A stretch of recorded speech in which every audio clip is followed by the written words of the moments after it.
Hey, what's up, guys? This is Brian Altano. I'm here with Jose Otero. What's going on, Brian? What's up with you? We're playing Hyrule Warriors. That's right. What are we looking at in Hyrule Warriors? Specifically today, it is the Twilight Princess Pack DLC. Yes. Now, Hyrule Warriors, if you got into this game, this is a gift that keeps giving. Apparently. I never seen a Nintendo game get post-updated with so much new content as much as this one has. You wouldn't have expected it for a spin-off game. Definitely not. I didn't think so. So now the Twilight Princess Pack, it lets you, it's $7.99. It allows you to play as Midna in her true form and use the Mirror of Twilight, which was a cool weapon. Yes. I'm using an upgraded one that we got from an amiibo earlier. If you saw that on a different video, that's just right. heads up. Yoshi gave that to you. Possibly. I think it was Yoshi. Actually. There it is. Yeah, look at that mirror. All right. So Oh, wow. I like how you're... So I've never played as Midna. So this is going to be a first for us both. Anyway, you keep reading that. Yeah, she's very... Wow, man. She brings in a lot of cool sort of the elemental weapons from Twilight Princess. A lot of that art design that came in, those huge hands, the outlines. It's almost a cel-shaded sort of look. It also allows you to use the Copy Rod weapon when you play as Zelda specifically. There's a new adventure mode map and new costumes for Link and Zelda, which we presume are Twilight Princess themed. Okay.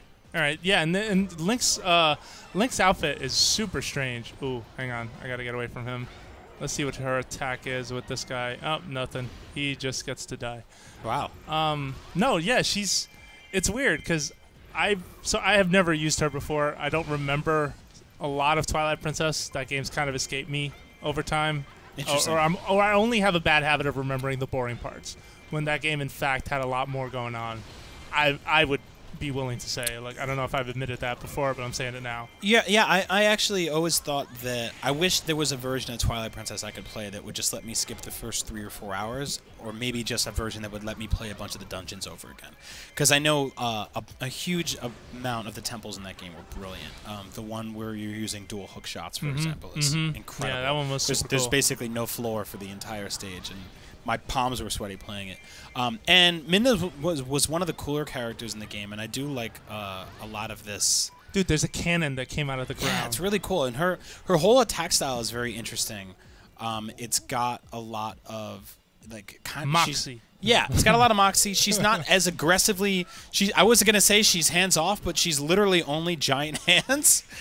So, but there's a lot of like sort of elements and magical power stuff that you see her doing is very cool. Wow.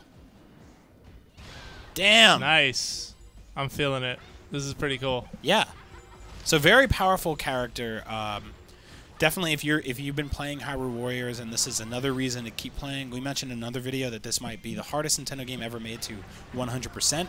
There is just so much to do and so much to unlock, and so many characters to play it. And it doesn't seem like there's any shortage of new modes and DLC and characters and costumes and weapons being added to this game. Yeah, there's a lot going on with this game specifically post-release. I think that's been a big surprise, but it's cool to see that at least it's more of the fan service stuff that I think folks who ran out and bought this game will appreciate ultimately, right? I mean, we do a podcast here at IGN called Nintendo Voice Chat, and we had a friend of the show, Chris Kohler, on. He made a great point that this sort of felt like a Zelda game, a Zelda spin-off game made by fans. Yeah. Like, people were like, you know what would be cool?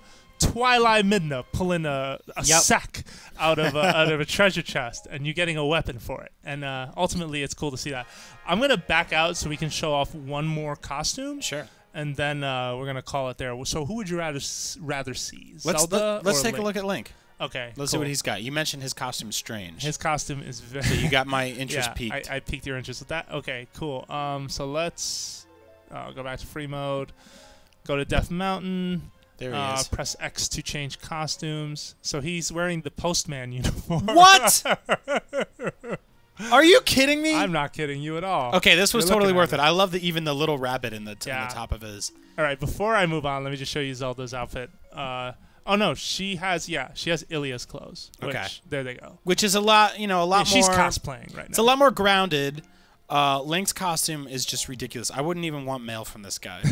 It'd be great if he ran faster, but he puts the MALE in mailman.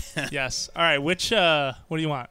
What weapon? We've seen the spinner in another. Let's check out video. the Master Sword. Okay. That's always a classic. Yeah, why not? And I've never seen a half-nude mailman wield it. So yeah, it's definitely a change for the series. It has come a long way. I mean, what is the dress code requirement for a mailman in Hyrule Warriors? Is it basically just wake up and roll out of bed? As long as people, As long as people get their mail, it doesn't matter. Yeah, they kind of don't care. Oh, let's skip cutscenes because we don't need to make you sit through that. And here we go. Look at this. All right, it's unbelievable. This is him. It's basically same run speed. I mean, it doesn't seem like it's that much of a difference. But obviously, this Link is beefed up. He's in he's in the 30s as far as level goes, so he's pretty godly at this point, at least for me. Probably for Brian too. Yeah. Have you continued to play Hyrule Warriors? Just here and there, I'll check it out every now and then. I told you I was kind of. I turned it on the other day and I put it one of my amiibos down and I got 1 rupee and I said, "The hell with this game." Okay, that's fair. So it happens. They earned your scorn in that case. Yeah, but I'll go back and I'll try it again. All right, watch out for boulders. Let's get one more of these out.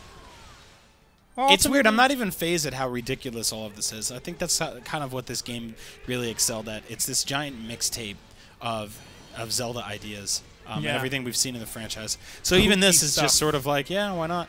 Yeah, no, definitely kooky, strange, weird. I could think of a lot of words to describe it. Yep. It's interesting to see as a DLC pack, you sort of take everything that's in there, right? You pay $7.99, you get Midna, you get her costumes and weapons, and you get Zelda's new costumes, and you get some new adventure mode stuff, and then you see Link in his underwear. So yeah, I was going to make that point. And Link in his underwear. How can you turn that down at $8? Exactly. Actually, I don't want to make it sound like we're selling it. Obviously, that's up to you to decide. But at least know that you are getting more fan service in a game that is pretty much all about its fan service for the most part. So I'm going to kill this keep boss, and we're going to get out of here.